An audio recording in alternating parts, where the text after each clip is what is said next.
की पाठशाला, मस्ती की पाठशाला। अरे तुम्हें पता है कल क्या होमवर्क मिला था? 15 अगस्त का। अरे बुद्धू तू तो पागल है बिल्कुल ही। 15 अगस्त का 26 जनवरी का।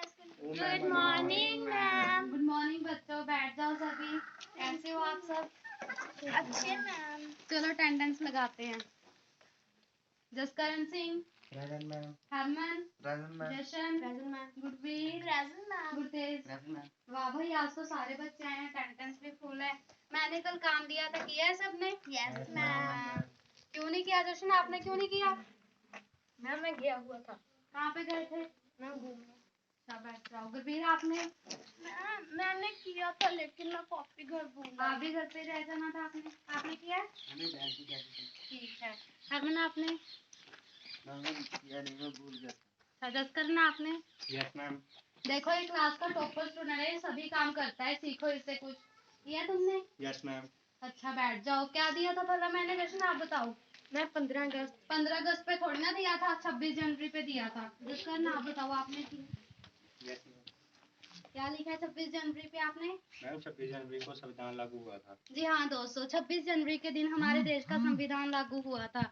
हमारे देश का संविधान किसने लिखा था? डॉक्टर भीमराव अम्बेडकर। किसने लिखा था बच्चों? डॉक्टर भीमराव अंबेडकर। जी हाँ, हमारे देश का संविधान डॉक्टर भीमराव अंबेडकर ने लिखा था।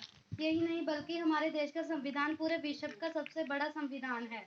इसको लिखने के लिए 2 साल 11 महीने और 18 दिन लग गए थे। कितना समय लग गया था बच्चों?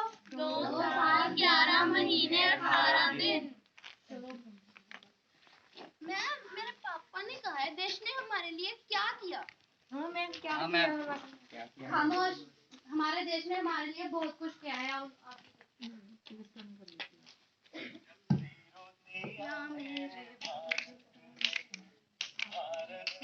मेरे भारत ने दुनिया को तब हिंदी आई, तारों की भाषा भारत ने दुनिया को पहले सिखलाई।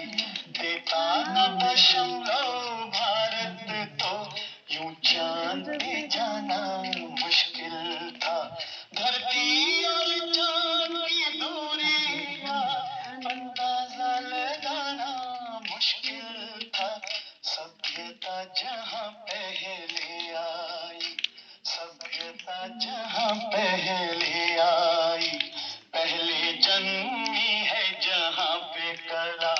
अपना भारत वो भारत है जिसके पीछे संसार चला, संसार चला और आगे बढ़ा, यूं आगे बढ़ा बढ़ता ही गया।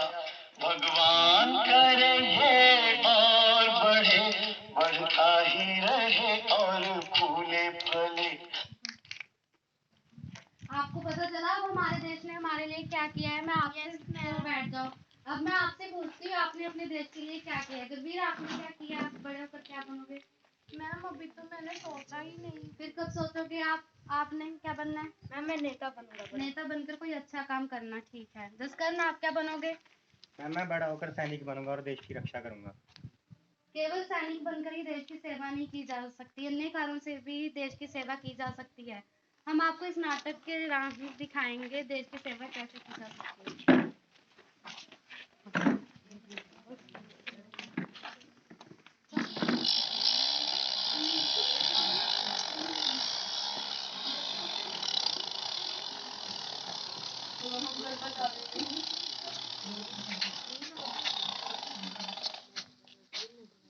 अरे ये तो लड़की है, ये हमें क्या मारेगी? जरूरी नहीं कि हमेशा लड़कियों को बचाने लड़का ही आए, कभी कभी लड़की भी आ सकती है।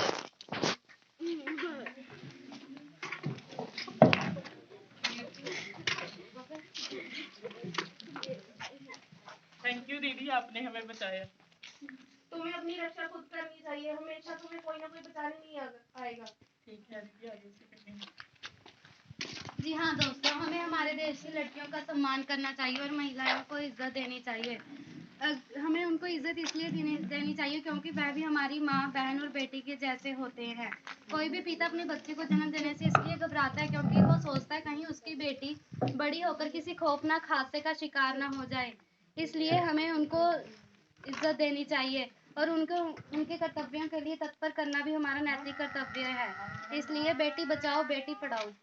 ये रमेश के घर पर पेड़ लगा, हम वहाँ से तोड़ लाएंगे। पापा मुझे जामुन खाने हैं। ये महेश के घर पर पेड़ लगा हुआ है, हम वहाँ से तोड़ लाएंगे। दादी को भी दवाइयों के लिए नीम की पत्तियों की जरूरत है। वो हरमन के घर पर पेड़ लगा, हम वहाँ से तोड़ लाएंगे।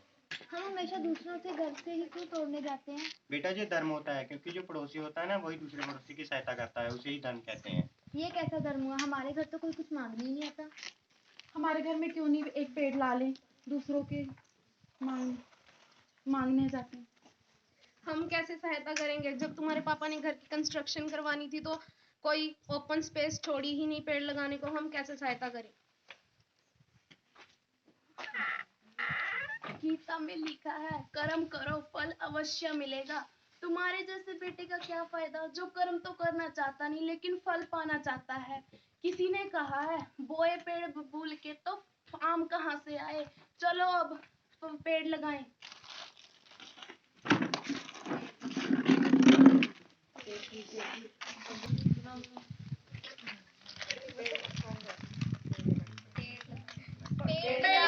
पेड़ लगाओ, 4 पेड़ लगाओ चाहे 1000 लगाओ, पेड़ लगाओ। बहुमूल्य चीज है एक पेड़। आपको पता नहीं होगा, एक पेड़ एक साल में 24 लाख बीडी ऑक्सीजन देते हैं और यही पेड़ 100-200 साल जीते हैं।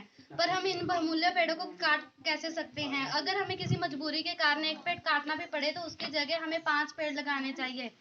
अगर कोई व्यक्ति चुनाव में खड़ा है तो हमें उसे एक प्रश्न करना चाहिए कि उसने कभी जीवन में 5 पेड़ लगाए हैं। अगर उसने लगाए हैं तो वह चुनाव में खड़ने के लिए ठीक है। इसलिए मेरा आपसे यही कहना है, save environment, save trees and save. अरे मुझे तो बहुत भूख लगी है। तो मेरे पास कोल्ड ड्रिंक है, कोल्ड ड्रिंक पी लेती हूँ।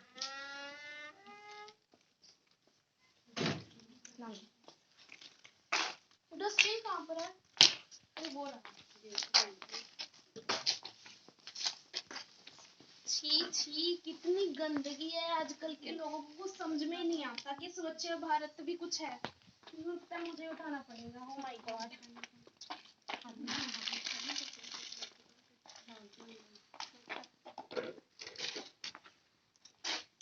जी हाँ दोस्तों, स्वच्छता। श्री नरेंद्र मोदी और ये देश कई सालों से कहता आ रहा है, स्वच्छ भारत बनाइए, स्वच्छ भारत बनाइए। पर हम अपने कार्य करते ही नहीं और जगह जगह गंदगी फैला देते हैं। हमें अपना देश को स्वच्छ रखना चाहिए। अगर हम अपने देश को स्वच्छ रखेंगे तो ये बढ़ेगा फूलेगा, इसमें हमारा ही फायदा होगा। इसलिए हम अपने देश में गंदगी मत फैलाएं और इसे स्वच्छ रखें। अरे तुम कहाँ थे? इतनी देर लगा दी। आधा घंटा हो गया तुम्हें काम से छुट्टी मिले में, अभी तक नहीं आए। तुम्हारे पास बाइक भी थी। बाइक तो ठीक है, लेकिन मेरे रास्ते में आते आते एक्सीडेंट हो गया और तो और मेरे सिर पर चोट लगी है, पाँव पर चोट लगी है और मेरे फोन का ग्लास कवर भी गिर गया। अरे तुम्हें अपने फोन की चिंता है, अपनी चिंता नहीं है। तुम्हारे फोन को जैसे ग्लास कवर की जरूरत है वैसे ही तुम्हारे सिर को हेलमेट की जरूरत है, इसलिए हेलमेट पहना करो। तुम तो यूं ही बोली जाती हो। तो वो अपने फोन की, जो कि एक नॉन लिविंग थिंग है, उसकी कितनी चिंता कर रहा था। और वे आप खुद जीता जागता इंसान है, अपने चिंता नहीं कर रहा था। जैसे उसको फोन को कवर की जरूरत है वैसे ही उसको अपने सिर के लिए हेलमेट की जरूरत है। इसलिए हमें, मेरा आपसे यही कहने का निवेदन है कि आप सब अपनी दौड़ भरी जिंदगी में अपना ध्यान रखें और ट्रैफिक रूल्स को फॉलो करें। तो कुछ भी नहीं समझा रहे, मैं क्या करूँ अब? क्या पढ़ रहे हो बेटा? मम्मा मैं इकोनॉमिक्स पढ़ रही हूँ लेकिन कुछ भी नहीं समझ आ रहा। क्या नहीं समझ आ रहा आपको? मम्मा ये टैक्स, करप्शन और ब्लैक मनी क्या है, बताइए ना। देखो बेटा, जैसे आप कोई सरकारी कार्यालय में जाते हो, वहाँ आप अपना काम जल्दी करवाने के लिए सरकारी कर्मचारी को 100 की जगह 200, 400 और कुछ दे देते हो, ज्यादा पैसा दे देते हो, उसे कहते हैं करप्शन, भ्रष्टाचार। मम्मा ये भ्रष्टाचार सरकार को कैसे प्रभावित करता है? ये सरकार को ज्यादा प्रभावित नहीं करता। अगर देखा जाए तो इससे आम इंसानों को भी कोई नुकसान नहीं होता। क्यों नहीं होता मम्मा? क्योंकि वो सारा पैसा घूम घुमा कर सरकार के पास जाता है। अच्छा, कौन सा भ्रष्टाचार है जिससे सरकार को फायदा होता है? वो भ्रष्टाचार, जैसे एक व्यापारी है, उसकी सालाना आमदन 1 करोड़ रुपए है। अगर वो सरकार को मार्केट में 70 लाख शो कर रहा है और जो 30 लाख पीछे वो शो नहीं कर रहा, उसे कहते हैं ब्लैक मनी, जिससे सरकार को नुकसान होता है। इसलिए हमें जो भी सरकार के पैसा आपको ये पता है कि सरकार के पास पैसा कैसे आता है? नो मम्मा, मुझे बिल्कुल भी नहीं पता। देखो, जैसे कोई भी हम टैक्स भरते हैं, वो सारा पैसा सरकार के पास ही जाता है, इसलिए हमें अपने टैक्स भरने चाहिए। सही, आप अब समझा गया आपको? यस मम्मा, मुझे समझ आया। Thank you. जी हाँ दोस्तों, टैक्स, ब्लैक मनी और एक करप्शन, जब तक यह छूटेगा नहीं, हमारा देश विकसित नहीं हो पाएगा और आगे बढ़ेगा नहीं। इसलिए हमें, हमारा सबसे पहला कर्तव्य है, हमें सभी टैक्स भरने चाहिए। अगर हम अपने टैक्स सही समय पर भर दें, इससे किसी बेरोजगार को रोजगार मिल सकता है और किसी भूखे इंसान को रोटी मिल सकती है। इसलिए मेरा आपसे यही कहना है कि आप सब अपने टैक्स समय से भरें।